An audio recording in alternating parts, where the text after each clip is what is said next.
Na konci 6. generácie konzolí, teda pôvodný Xbox, PlayStation 2 a Nintendo GameCube, Nintendo trošku zaostávalo. Dominovali v handheldoch, Gameboye boli veľmi populárne, Nintendo DS takisto, ale GameCube napriek tomu, že bol vlastne z tejto trojice najsilnejší na benchmarkoch, tak napriek tomu skončil na 3. mieste v predaji konzolí. Nintendo si uvedomilo, že to, že máte najlepšie benchmark score, neznamená, že vám predá najviac konzolí a presne pred 20 rokmi, teda v roku 2006, nadizajnovali niečo, čo vyzeralo, že vôbec nepatrí do gamerského sveta na oko. V novembri roku 2006 vychádza Nintendo Wii.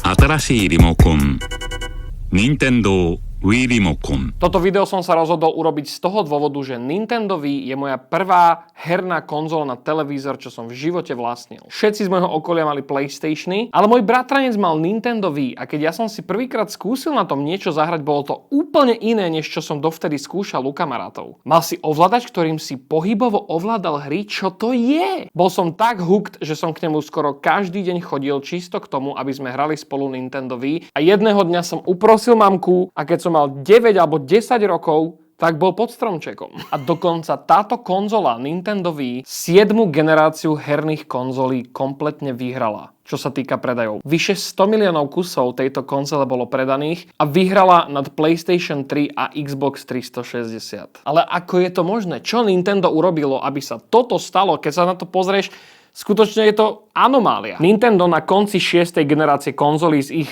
stále úspešným, ale nie tak, ako asi chceli GameCubeom, si sadli za papiere a začali navrhovať úplne inú konzolu, než sme doteraz videli. Oni si uvedomili, že defaultný hráč toho obdobia už má svoj PlayStation a pravdepodobne bude s ním pokračovať ďalej. Preto sa rozhodli shiftnúť celý narratív a išli si po každého. Či to bolo decko, puberťák, hardcore hráč, senior, bolo im to jedno, chceli všetkých. A to aj doručili. Keď sa pozriete, táto krabička je rovno dizajnovaná tak, aby bola stojato, čo bolo vlastne úplne iné, ako robili predošlé konzoly. Jasné, PlayStation ste mohli mať na stojaka, ale furt to vyzeralo ako herná konzola, alebo také divné DVDčko. Toto ešte v tom bielom dizajne pôsobí úplne inak. Do toho zmenili kompletne dizajn ovládaču k tejto hernej konzoli. Nintendo Wii Remote totiž to vyzerá ako ovládač na televízor. Má to pôsobiť ako súčasť vašej obývačky, ktorá vlastne padne do ruky každému. Znova, deti, seniori, je to úplne jedno. K tomu pre doplnenie joystickového ovládania bol tzv. Nunchuck, ktorý ste plagli do toho ovládača a mali ste klasický joystick a tu ste mali svoje šípky na hry. No ale čo bolo hlavné je,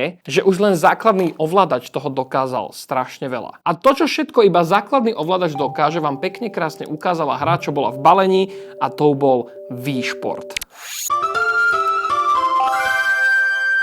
Sice je to trošku nefér, Wii Sport je najpredávanejšia hra na Nintendo Wii, lebo bola v tom zabalená. Skoro 100 miliónov ľudí si skúsilo túto hru a keďže predaje týchto videohier sú väčšinou verejné, tak štatisticky je dokázané, že veľa ľudí si kúpilo Nintendo Wii len kvôli Wii Sport. Je to veľmi jednoduchá hra na dnešné pomery, kde naozaj skutočne hráte iba klasické hry, ale s tým, že pohybovo. Čo znamená, že keď hráte bowling, normálne takto hádžete bowlingové gule, keď hráte tenis, švíhate ako tenisovou raketou, hráte golf, odpalujete ako pálkou.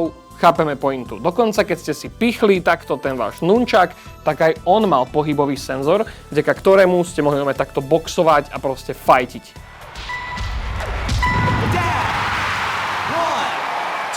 Tento jednoduchý princíp hry, kde nestlačate žiadne tlačítka, ale jednoducho mávate ovládačom, bol tak populárny a tak sa uchytil, že dodnes je Nintendo Wii konzola, ktorá býva v domovoch dôchodcov. A dokonca sa až odporúča, aby vlastne dôchodcovia stále mali nejaký pohyb. To je proste úplné šialenstvo. A takto po 20 rokoch, keď ja som si teraz zapol Wii Sport, tak chápem, prečo to bola najlepšia hra vlastne na tú konzolu, pretože dodnes je strašne chytlavá. Či už ju hráte solo a hráte proti počítaču, ktorý fakt má akože dosť vytunené AI-ko, že skutočne ako climbíte tými pointami vyššie a vyššie, tak sú ťažší a ťažší protivníci, je to niečo neskutočné. Ale samozrejme toto nie je jediný dôvod, prečo Nintendo Wii takto dominovalo. Nintendo Wii, keď už zapnete, tak vás víta táto obrazovka ikonická, kde máte rôzne kanály. Tunak to nebolo, že hráte iba hry, to boli proste kanály, ktorými môžete scrollovať a každý vám dá niečo iné. Dokonca v Amerike, a myslím si, že aj v Japonsku, alebo teda Ázii, ste mali kanály, kde ste mali novinky, respektíve správy zo sveta, mali ste tam počítač počasie, čo aktívne cez internet bralo dáta a videli ste, aké bude počasie. Vtedy neboli smartfóny. Toto bol váš v podstate počítačík do obývačky. Mali ste tam V-Shop, ktorý doteraz ja abuzujem na Proma, takže si bežte kúpiť, hej, link v popise, trošku kofejniku. Na tomto kanáli ste si mohli stiahnuť nejaké demá hier. Oldschoolové Nintendo hry ste si tam mohli nasťahovať a hrať ich na novej konzoli vtedy. Dosťahovať aplikácie. Veľa ľudí sa prvýkrát napríklad stretlo s Netflixom práve vďaka Nintendo Wii, pretože tam bola Netflix TV Channel aplikácia. Bol tam napríklad Mi Creator, kde ste si mohli urobiť svojho avatara a tým, že tu inak vlastne začínali všetky tieto online funkcie naberať na obrátkach, tak ste vďaka týmto míčkam mohli vlastne socializovať sa aj online, napríklad posielať správy kamarátom cez normálne kanál pošty. A tieto figurky, čo ste si vytvorili, tieto Mi charaktery, ste mohli vlastne používať v hrách, čiže Wii Sport, Wii Play, Wii Music, Wii Fit, Wii Sport Resort a tak ďalej. To bola ďalšia vec, čo docela tak chytila ľudí hrávať tie výhry ako také, pretože v podstate ste si tam budovali ten svoj charakter a mohli ste to zdieľať so svojimi kamarátmi. Čiže keď ste vyhrali nejaký šport, v niektorých hrách ste za to dostali medaile a mohli ste to poslať kamošom, že aha. A vy ste dokonca mohli, chápeš, že vy ste dokonca mohli poslať svojho míčka kamošovi do jeho konzole a hrať tam za tú vlastnú postavu na jeho konzoli. Čo bolo vtedy úplne, že insane. Ale hlavne, čo sa tu stalo s touto konzolou, je niečo, čo vlastne už úplne odišlo z gamingu ako takého. Ako som spomínal, v balení boli ovládače nunchuck, bola tu antenka samozrejme na motion senzor, ale čo je zaujímavé, že keď ste otvorili vrch tejto konzole, mali ste tam 4 porty na vašej GameCube ovládače, pretože tam bola spätná kompatibilita s Nintendo GameCube natívne, aj hry Nintendo GameCubeácké ste tam mohli spúšťať, ale dokonca, z druhej strany ste mali samozrejme slot na memory karty, ale dokonca tuto spredu ste si mohli naloadovať SD kartu a púšťať si tam, čo ste chceli. Bola to open vec, mohli ste si tam kľudne dať aj staršie hry nintendiacké a boli s tým vtedy ešte v pohode. Pretože oni vedeli, že GameCube síce mal nejaké predaje, ale nebolo to to, čo Nintendo očakávalo, preto oni nechceli sklamať svojich GameCubeákov a stále im chceli dať možnosť si zahrať to, čo nazbierali na staršiu konzolu. Dokonca niektoré GameCube hry dostali re-release, kde ste mohli motion control používať na starých hrách, čo bolo dosť akože príjemné. Prečo toto hovorím je, že evidentne tento prístup, čo na začiatku spravilo Nintendo, aby si trošku chytilo aj normálnych hráčov, začali postupne zrezavať. Vyšla tzv. Family verzia Nintendo Wii, čo bola menšia a bola na ležato, čo mala zrezané funkcie, stratila spätnú kompatibilitu starších hier a potom ešte čisto pre Kanadu vyšlo Nintendo Wii Mini, čo malo iba jednu schopnosť a to je púšťať hry z disku. Žiadna Wi-Fi, žiaden internet, iba čisto hry z disku. Tunak proste končil peak gamingu. Ja osobne som skutočne Nintendo Wii miloval. Jednu z mojich prvých hier, čo som hral na Nintendo Wii, bol Star Wars Force Unleashed. Hral som túto hru aj na PSPčku, ale bola v nejakej zlave v brlohu, si pamätám, a ja som strašne chcel vedieť, že jak sa to môže hrať s motion kontrolami. A ja vám hovorím, že táto hra na Wiičku je o dosť lepšia než hoci kde inde, pretože reálne takto sekáš enemies a keď druhou rukou takto si šuchol, tak si robil force push. Ja som mal 10, kamo. Vieš, jak som sa cítil? Jak úplný lord. Tunak strašne Nintendo pochopilo, že nepotrebujú mať na trhu najsilnejší hardware, pokiaľ tie hry sú zábavné. Predsa len vždycky konzole, teda keď sa pozrieme, koľko stoja dneska, to už asi úplne neplatí, ale konzole sa vždy vyrábajú ako strata pre tú firmu, čo ju vydáva a zarábajú na príslušenstve a na samotných videohrách. A pri Nintende toto znamenalo štvornásobok toho, čo chceli urobiť. Konzola oproti PlayStation 3 a Xbox 360 bola benchmarkovo o dosť slabšia. Napriek tomu tu vychádzali third-party hry práve ako Star Wars Force Unleashed alebo Call of Duty tituly normálne vychádzali, ale Nintendo vždycky stavilo na tie ich first-party tituly a spin-off hry, ktoré boli dedikované pre Nintendo Wii. Jedna z nich, čo sa mi vybavuje a je podľa mňa dosť underrated, je napríklad Spore Heroes. Je to spor hra, ktorá má vlastne prvky klasickej 3D adventúry ako Spyro. Nie je to nejaký úplný masterpiece, ale ten gimmick ma bavil trošičku aj v určitých aspektoch možno viac, pretože vy ste sa reálne starali o tú svoju kreatúrku ako o RPG postavu. Vy ste jej zbierali časti tela, potom ste šli do hniezda, tam ste si tie veci mohli nasadiť, mali RPG štatistiky a potom ste normálne engageovali vo fightoch proti enemies. Bojovali ste samozrejme motion kontrolami, čo bolo zaujímavé, ale hlavne nikde inde ste si túto hru nemohli zahrať, pretože Nintendo to chcelo mať tailornuté práve na ten ich systém. Tá hra akože vizuálne nevyzerá nejako krásne, ale má také svoje divné čaro, že fakt ako ste v tom svete toho Spore, ste síce staknutí v tej primal časti, kde ste proste taký ten poloneandertalec divoký a buď fajtíte alebo sa kamošíte s tribami, ale malo to také svoje gule divné. Ďalej dobrý príklad spin-offu, ktorý vlastne mal svoje čaro na tom motion controle, bola práve hra napríklad Skate It. Kto ste hrali Skate 3 na Xboxe, tak toto vlastne bola verzia pre Nintendo Wii, kde vlastne vy sa správate, že váš ovládač je v podstate fingerboard. Hej, že takto je ollie a takto keď nahnete je manuál a takto je nose manuál a takto je nollie a keď ste takto dali, tak je kickflip a keď ste takto dali, tak je heel flip. Malo to naozaj čosi do seba, čo strašne ťahalo záujem o túto konzolu, pretože nikde inde ste si takto tú hru nemohli zahrať. Veľakrát ale vznikali aj nešťastné porty na Nintendo Wii a výborným príkladom sú asi všetky Call of Duty hry, čo boli na Nintendo Wii, pretože naozaj motion control strieľanie v týchto hrách je otrasné. Oni strašne chceli nám dať to využitie toho motion controlu a keďže Nintendo Wii nemalo nikdy druhý joystick, kým ste si nekúpili normálny joystick, tak vy ste sa takto hýbali a takto ste mierili a bolo to fakt otrasné. Alebo keď chceš dať melečko, tak ty vlastne celým mierením musíš takto švihnúť, čiže ti to rozvibruje obrazovku a to bolo fakt otrasné. Chlapci, to bolo fakt, že strašné. Lenže Nintendo to bolo jedno, pretože začali pumpovať vtedy asi úplný pík Nintendo hier, čo vtedy bol. Super Mario Galaxy. Super Mario Galaxy 1 a 2 sú jedny z najlepších 3D adventúr, čo si človek môže dodnes zahrať. Je to aj jeden z veľkých dôvodov, prečo to re-releasli na Nintendo Switch, pretože to sú skutočne legendárne hry. Skutočne, kto ste nehrali Super Mario Galaxy a máte predsudky voči Mariovi, chlapci, vy vôbec neviete, o čo prichádzate. To je akože úplný masterpiece. A nevzdali sa ani svojich Wii exkluzivít, čo bol napríklad Wii Sport Resort. Toto je ináč, pokiaľ viem, 4. najpredávanejšia alebo 3. najpredávanejšia hra na Nintendo Wii. A je to v podstate iba taká expanzia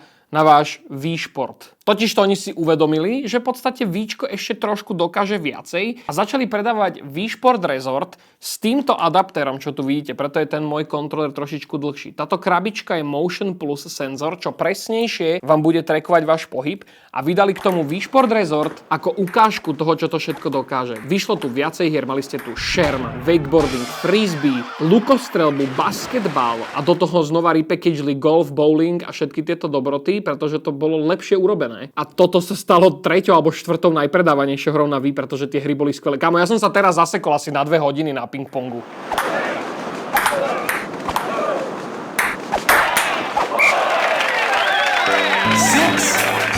Tieto Wii Sport, Wii Fit veci mali takéto svoje divné čaro, že keď si napríklad robili to, že v tréningoch týchto hier ste mali nejakého kouča, čo vás to učil a to bol väčšinou final boss, keď ste to hrali už potom normálne. A bol tam na boxe ten Matt a ten ťa vedel v tom boxe tak rozjebať, že keď si ho už raz dal, tak si sa fakt cítil, keby si vyhral Dark Souls. A ja som si ináč začal uvedomovať, že 3/4 týchto hier, čo boli vo Wii Sport a Wii Sport Resort, sú v podstate party based. Tenis je v podstate party súboj, baseball je party súboj, ping-pong je party súboj. Ja už chápem, prečo som v tomto bol taký GOAT a prečo som GOAT napríklad v Sekire a v Lies of P. Z úplne defaultnej zbrane mám moveset iba. Jo, má! To je readable jak kokot! Ty kurva!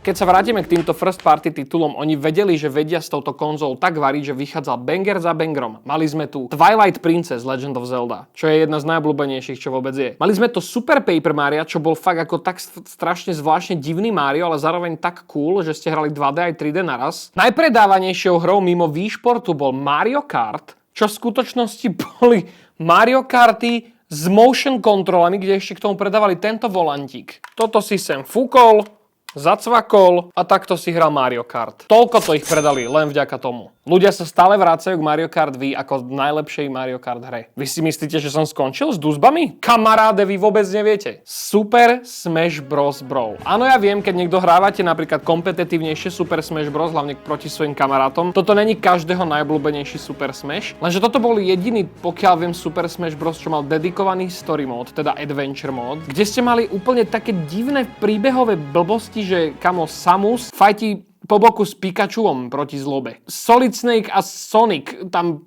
hrajú spolu proti zlu. Toto bolo fakt, že extrémne ince. Mohol si tam mať Charizarda, čo má gunu a strieľa lasery. Super Mario tam beha s lightsaberom. Toto, keď som mal 10, kamaráde, skoro mi odtrhlo nohy. Ok, toto už je 2008, pardon, mal som 11. Na 25. výročie Super Maria vtedy vyšla táto červená verzia Nintendo Wii, čo je vlastne fakt skutočne len červené víčko. Ale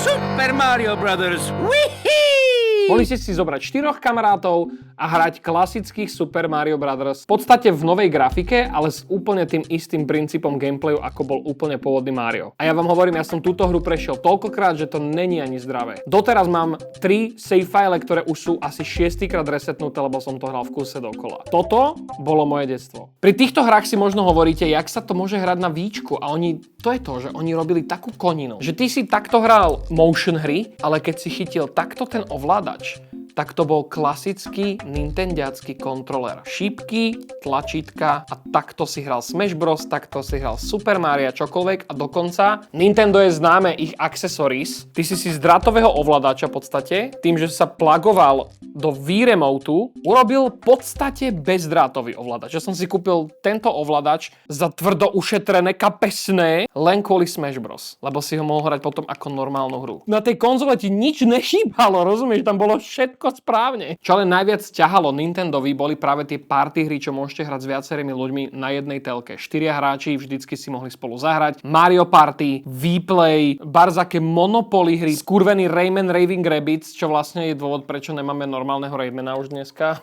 Najviac predávané hry preto, lebo Nintendo pochopilo, ako dostať túto konzolu každému do obývačky pre všetky cieľovky. Hry sú hlavný ťahač predaju konzole a nie aký má benchmark. A to je vec, ktorú si odnášali ďalej. A potom skúšali divný gimmick s tým Wii U, čo nikto nepochopil, prečo jeden človek má mať tablet a zbytok má stále ten ovládač. To bola úplná kokotina, ale stále si z toho odnesli to, čo vlastne dneska vidíme na Nintendo Switch. Jednoduchý princíp, ale návykové a fun hry, ktoré poťahajú samotný systém. Ja hovorím, toto bola benchmarkovo najslabšia konzola spomedzi PlayStation 3 a Xboxu. No napriek tomu, že vychádzali bangre za bangrom a štart tejto konzole bol až príliš friendly pre konzumera, predali vyše 100 milióna kusov v tej generácii, kde bola PlayStation 3 a Xbox 360 s GTAčkom, Call of Duty, Uncharted, všetky tieto hry vychádzali, Last of Us. Napriek tomu Nintendo vyhralo túto generáciu. Pretože jasné, je cool robiť hry pre hráčov, ale čo je ešte viac cool, je vytvoriť úplne nových hráčov, ktorí budú potom s tvojou značkou úplne huknutí hrať hry ďalej. Vtedy fakt skúšali hlavne tieto party hovadiny. Pamätáte si Sonic a Mario olympijské hry? Čo to kurva bolo za koncept, kamo? Sonic v olympiáde. To ani ste museli robiť hru, však všetci vedia, že najrýchlejšie vyhral by všetko. Keď už sme sa bavili o Wii Fit, hoši, ja som mal aj ten Wii Fit Balance Board, bez toho by som túto hru samozrejme nemal. Ten som bohužiaľ nechal na Slovensku, ale toto bol tiež taký ten gimmick, čo príde ti, že to je na jednu hru a hotovo, ale oni sa skutočne snažili s Balance Boardom a s Wii Fit dať preč stigmu toho, že hráči sú iba lenivé prásce. Jasné, Wii Fit Plus bol zväčša iba o tom, že tam nejako cvičíš, robíš jogu a neviem čo všetko a nejaké kardio. A do toho tam boli hry, že skateuješ, lyžuješ, bicykluješ. A ten Wii Fit Balance Board bol potom implementovaný do iných hier ako Tony Hawk. Práve aj na tom Skate It ste mohli normálne skateboardovať a robiť triky. A Shaun White Snowboarding tiež implementoval Wii Fit Balance Board a ľudia to milovali. Ja som vyrastal na počítači. Buď som hral doma na počítači, alebo sme chodili do herní hrať Counter-Strike. Ale boli týždne, možno až preháňam, že mesiace, kedy ja som proste nehral nič iné, iba svoje Nintendo doma. Pretože tie hry tam boli tak strašne iné a zábavne iné, že ja som nič iné nepotreboval. Mal som, toľko hodín, čo ja som nahral na DJ Hero. Ja skutočne tejto konzole vďačím za detstvo. A zároveň som rád, že si Nintendo odneslo vlastne z tohto to, že hry musia byť v prvom rade zábava a potom môžeš okolo toho baliť zbytok. Pretože keď sa pozrieme napríklad na Switch, pozrieme sa na Mario Odyssey, pozrieme sa na Breath of the Wild Zeldu, tak to sú naozaj peak hry a ja som extrémne presvedčený, že jeden z dôvodov, prečo to tak je, že táto konzola bola taká, ako bola. Zároveň ma mrzí, že dosť upustili od princípu toho, že kúpiš si konzolu, máš k tomu rovno packagenutú výbornú hru, čo ti ukáže, čo to všetko dokáže a ešte si tak consumer friendly, že si to dokážeš užiť aj spätne s inými vecami. Tunak sa môžete hádať, že áno, na Switch 2 si zahráte Switch 1 hry, ale všetko okolo tých digitálnych kľúčikov, teda digitálnych cartridží, zaplatených enhancov na Nintendo Switch 2, to sú proste také praktiky, že mne je normálne na grc, keď viem, aké to bolo predtým. SD kartový slot, kde si môžeš dať normálne old school hry a hrať to. Dokonca emulátory tu ľudia robili, že môžeš na tomto hrať PlayStation jednotkové hry. To je proste éra, ktorá je dávno preč. Zároveň som v ňom úžase, ja som mal, toto je moja pôvodná Nintendo, toto to není dokúpená a ona furt ide. Nič je není. Furt ide, furt tam mám savey. Toto je môj pôvodný, čo som mal packagenutý ešte k tejto konzoli. Toto je pôvodný ovládač, ktorému nič není. Jediné, čo sa dojebalo, je nunčak, čo má stick drift, čo vlastne je DNA Nintendo ako takého, že všetko, čo má joystick od Nintendo, má hneď stick drift, ale v remotu nič není. Takže brate, všetko najlepšie k tvojim 20 narodeninám. Nezostaral si ani o rok. Keď chcete viac takýchto videí, dajte odber. Sme na 962 000 odberateľoch. Ďakujem vám veľmi pekne, idem kúpiť kečupy.